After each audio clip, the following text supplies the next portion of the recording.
सभी नेता बेहतर हैं साहब, बस सब लोग वादे कर लेते हैं लेकिन कोई खरा नहीं उतर पाता। इस बार देखिए तैयारी है चुनाव की, अब जो अच्छा कैंडिडेट होगा उसके साथ जाएंगे। तो यहाँ पे सांप्रदायिकता का मुद्दा ही हावी है, उसी के आधार पे वोटिंग होगी।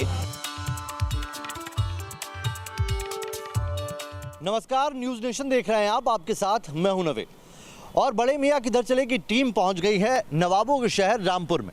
रामपुर जहां के नवाब और जहां के रामपुरी चाकू शुरू से ही बहुत मशहूर रहे, लेकिन वक्त के साथ साथ ना रामपुरी चाकुओं की वो धार बची और ना ही नवाबों की नवाबियत। सियासी पृष्ठभूमि की बात करें तो रामपुर वही सीट है जहां से समाजवादी पार्टी के कद्दावर नेता आजम खान आते हैं, उनका गढ़ माना जाता है। यही वो सीट है जहां पर बीजेपी आज तक जीत का स्वाद नहीं चख पाई है। तो चलिए चलते हैं रामपुर की तंग गलियों में, सड़कों में, चौबारों पर और जानते हैं यहाँ के लोगों का मिजाज कि आखिर 50% आबादी वाले इस रामपुर में इस बार किसके सर पे सजेगा जीत का सेहरा। रामपुर ये वही चाकू वाला शहर है जहां के चाकुओं का जिक्र पुरानी फिल्मों में खूब हुआ। अलबत्ता अब न यहाँ वैसे चाकू बनते हैं और ना ही उतनी धार बची है। हाँ, रामपुर की सियासत खूब धारदार है, जिससे यहाँ के मुसलमान खूब आजमाते रहते हैं। यही जानने हम 10 शहरों से होते हुए रामपुर में दाखिल हो चुके थे। अब मेरे पीछे जो लाइब्रेरी देख रहे हैं इसका नाम है रजा लाइब्रेरी। ये एशिया की दूसरी सबसे बड़ी लाइब्रेरी है, जिसे रामपुर के नवाबों द्वारा बनवाया गया था। रामपुर से नवाबियत तो चली गई है, लेकिन यहाँ के नवाब अब भी किसी सियासी पार्टी के तहत लोगों के बीच में अपनी पहुँच रखने की कोशिश में रहते हैं। यहाँ के नवाब काजिम उर्फ नवेद मियाँ 4 बार से स्वार सीट से विधायक रहे। कांग्रेस के टिकट पर वो यहाँ से चुनाव लड़ते रहे हैं। पिछली बार कांग्रेस ने उन्हें टिकट नहीं दिया तो कांग्रेस की यहाँ जमानत जब्त हो गई थी। एक बार फिर से कांग्रेस अब इसी नवाब फैमिली के दम पर रामपुर में ताल ठोक रही है। इस बार जो नवेद मियाँ हैं उन्हें रामपुर सीट से मैदान में उतारा जा रहा है और वहीं उनकी जो स्वार सीट है वहाँ से उनके बेटे हमजा को मैदान में कांग्रेस उतारने जा रही है। देखते हैं। रामपुर का लंबा इतिहास है। आजादी के संघर्ष में भी रामपुर का नाम जुड़ा रहा। यहाँ का नवाब खानदान सियासत में अच्छी खासी दखल रखता रहा। रामपुर में बीजेपी का कमल कम ही खिला। यहाँ या तो नवाब खानदान के वारिस हुक्मरान बनते रहे या फिर आजम खान रामपुर में सियासत की धार को चमकाते रहे। तो रामपुर में अब सियासी तपिश बढ़ने लगी है। रामपुर वो सीट है जहां से बीजेपी आज तक विधानसभा सीट नहीं निकाल पाई है, लेकिन यहां का इस वक्त सियासी गणित समझना हो तो आप इस किला गेट पर लगे हुए तमाम पोस्टर, जो सियासी पोस्टर है, उनसे समझ सकते हैं। ये बीजेपी का पोस्टर है। बीजेपी के लिए ये सीट एक तरीके से प्रेस्टीज इशू है और पूरे शहर में बीजेपी के तमाम लोगों के पोस्टर पड़े हुए हैं। आप इसमें जो पूर्व प्रत्याशी डॉक्टर तनवीर अहमद देख रहे हैं, ये पिछली बार कांग्रेस की टिकट पर लड़े थे, इस बार बीजेपी में है। अगर टिकट मिल गया तो ये बहुत कुछ गुणागणित बिगाड़ देंगे। कांग्रेस एक बार फिर से उसी नवाब फैमिली के साथ मैदान में उतरने वाली है। रामपुर में सियासी अदावत नवाब खानदान और आजम खान के बीच रही है। एक वक्त में नवाब खानदान की तूती बोलती थी। 80 के दशक से आजम खान ने रामपुर की सियासत में दबदबा बनाना कायम किया, जो आज तक जारी है। मासूम अली साहब, एक बहुत ही मासूम सा सवाल है जी, बताइए। सियासत पे है कि इस बार क्या लग रहा है यहाँ का मिजाज? साहब यहाँ का मिजाज जो है, जो पहले से चला रहा है वही होना है।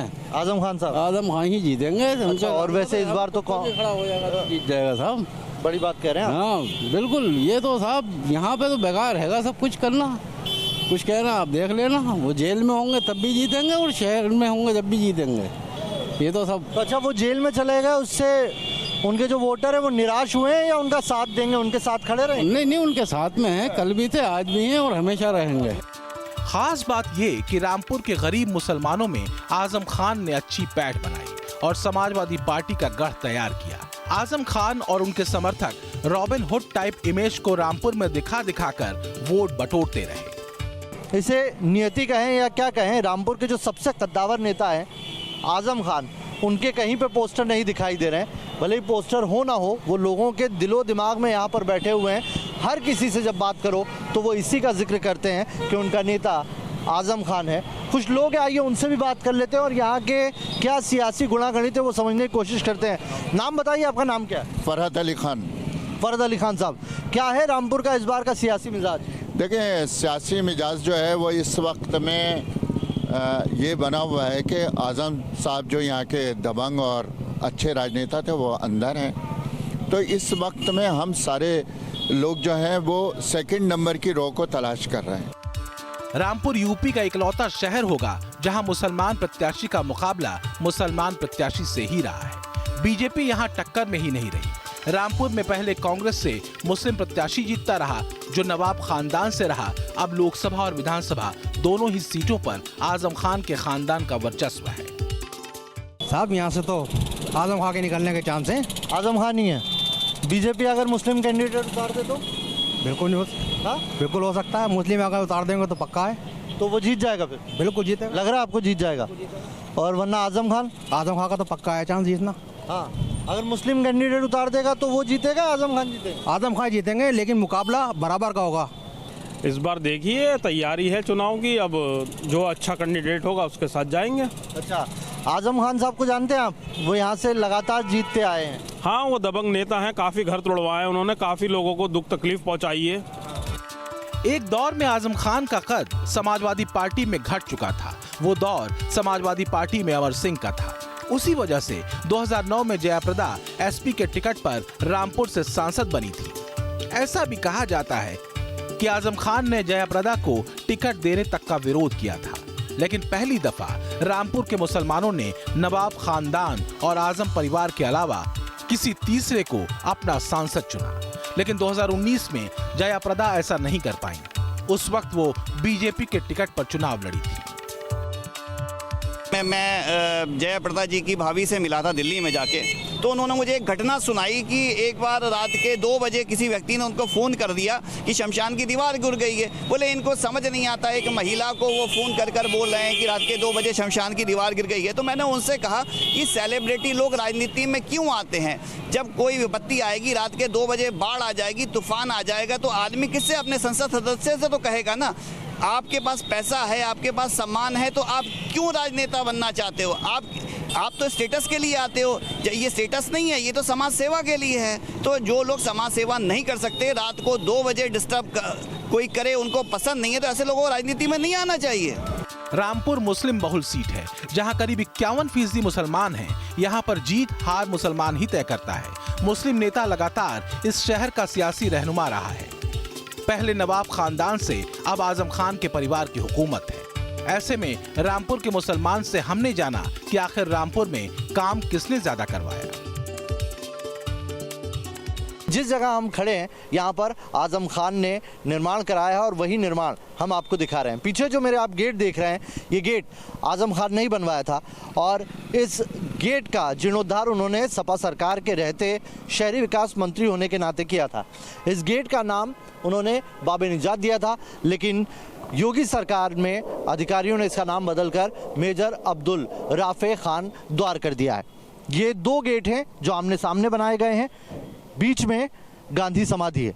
ये गांधी समाधि एक दिल्ली में है और एक यहाँ पर है। यहाँ के नवाब पहले ही गांधी जी की अस्थियां यहाँ ले आए थे, जिसका जीर्णोद्धार और सौंदर्यीकरण करवाया गया आजम खान की तरफ से। ये जो दूसरा गेट है इसका नाम बाबे हयात है, जिसे बाद में बदलकर कर्नल यूसुफ खान द्वार कर दिया गया।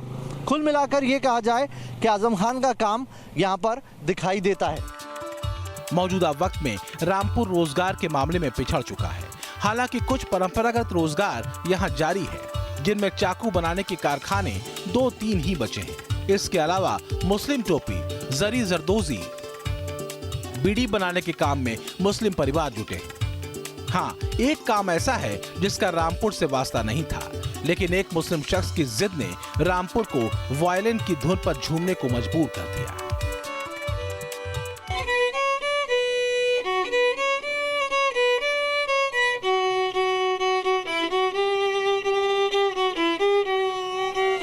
तो रामपुर में इन तंग गलियों में जब हम एक ऐसी जगह पर पहुंचे हैं जहां पर वायलिन बनाए जाते हैं और वायलिन यहां से भेजे जाते हैं देश के अलग अलग इलाकों में और विदेशों में भी पहुंचाए जाते हैं। ये कह सकते हैं कि रामपुर से ही ये वायलिन बनाने का एक बड़ा सा कारखाना है जो यहाँ पर चल रहा है। हालांकि छोटे छोटे घरों में ये कलाकार हैं जो इन लकड़ियों को साज और फन में तराश के इस तरह का रूप देते हैं। देखिए आप मेरे पीछे तमाम वायलिन लगे हैं, अलग अलग साइज़ है इनकी, और उन साइज़ों के हिसाब से जो डिमांड आती है उसके हिसाब से बनाए जाते हैं। इसके फर्मे हैं जिनमें इन्हें तराशा जाता है ये लकड़ियों को, और उसके बाद ये वायलिन की शक्ल रहते हैं। आपको ये भी बताएंगे किस तरीके से बनते हैं यहाँ पर। तो पहला वायलिन लखनऊ में भेजा था, दुकानदार मना भी कर रहा था कि ये सेल नहीं होगा, बट उन्होंने बोला आप रख लो इसको, 2 महीने बाद 3 महीने बाद जब भी सेल हो आप हमें लेटर लिख देना। तो वो 1 महीने बाद सेल हो गया था, और फिर आया था हमें 2 पीस और चाहिए, फिर वहाँ से वो काम स्टार्ट हो गया। तो कैसे होता है, कहाँ से शुरुआत होती है,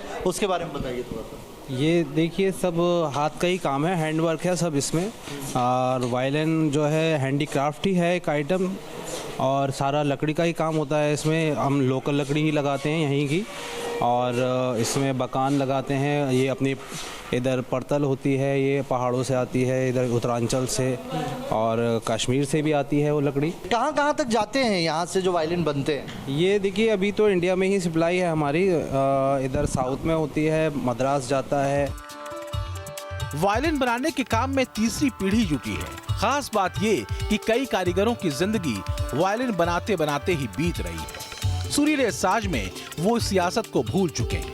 हाँ, उन मुस्लिम कारीगरों का कहना है नेता वही चाहिए जो कारोबार को बढ़ाने के लिए आगे आए। बाहर क्यों नहीं जाता, विदेश में क्यों नहीं भेजते? विदेश देखिए हमारे इंडिया में ही चाइना का इतना वो है कब्ज़ा मार्केटों पे कि हर चीज़ में चाइना है। इसमें भी बहुत अच्छी तरीके से पकड़ है चाइना की, तो इंडिया में भी चाइना का ही आता है और सारी जगह वही सप्लाई करता है। इतना हमारा यहाँ इंडिया में सेल करने में इतना नहीं पड़ पाता जितना चाइना का वहाँ से एक्सपोर्ट होकर यहाँ आन के सस्ता पड़ जाता है। क्योंकि योगी सरकार के कामकाज को कैसे देखते हैं, क्योंकि एक ODOP स्कीम चलाई गई है, 1 डिस्ट्रिक्ट 1 प्रोडक्ट, आप चाहते हैं उसके तहत इसको भी लाया जाए ताकि कुछ स्कीम्स और मिले, आपको लाभ मिल सके? जी बिल्कुल, हम चाहते हैं वो उसमें योगी सरकार लाए, हमें अच्छी स्कीम दे जिसमें हम पार्टिसिपेट कर सकें, अपना अच्छा दे सकें। जैसे हुनर हाट हमें दिया है वैसे ही ODOP भी अच्छा एक प्लेटफॉर्म है हमारे लिए। रामपुर के लिहाज से, क्योंकि यहाँ से तो आजम खान है या उनकी फैमिली का कोई मेंबर होता है, रामपुर के लिहाज से किसको देखते हैं, कौन सा नेता बेहतर होगा? सभी नेता बेहतर हैं साहब, बस सब लोग वादे कर लेते हैं लेकिन कोई खरा नहीं उतर पाता, बाकी सब वैसे ही है। सब ऐसा ही है। आप क्या कर रहे हैं, ये क्या बना रहे हैं? ये वायलिन का फ्रेम है, ये फ्रेम बनाते हैं हम।